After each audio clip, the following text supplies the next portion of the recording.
someone who's transitioned a year or two ahead of you, and just hear it from the horse's mouth. One of the best piece of advice that I ever got was, if you're not working with a recruiter, you're an idiot, and if you're relying entirely on them, you're an idiot. So either way, make sure you have a plan. Make a new goal. I mean, you've known what your goal is the whole time you're in. Make a new goal for what you want to do and try and achieve it. The main thing I can recommend to folks like that is recognize that you will probably have a lot of great opportunities.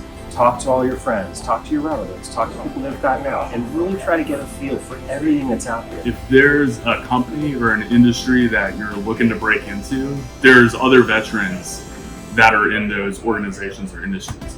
All you have to do is reach out and they'll be receptive to your efforts. It's going to be hard for you to transition because of what you've seen and what you've done. But you don't have to tell everybody what you have done. Remember what you have done and remember what you can bring to the table. And eventually what you have done is going to come out through your thoughts, actions, and how you treat other people. And you'll be fine. Just go for what you believe in. The first thing I would say is realize what the military taught you and don't sort of leave that all behind. I think it's tempting to say, the military was the first phase in my life and now I'm going to put that aside and enter a whole new phase. I think you're better served if you carry over those lessons and the grit and all the great things that the military teaches you, carry that over into your civilian life. The second thing is to turn first and early to your fellow veterans, right? To the other members of the military community.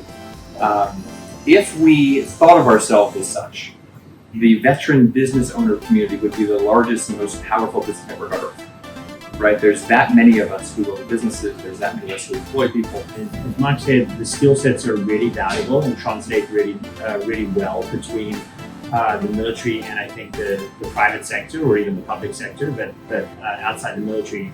But the context is very different. And the people that I've seen do really well are the ones who invest very quickly in understanding the context. Sometimes that means doing a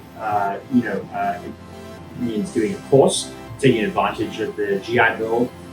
It might mean actually just learning as much as they can about a particular sector or actually building relationships.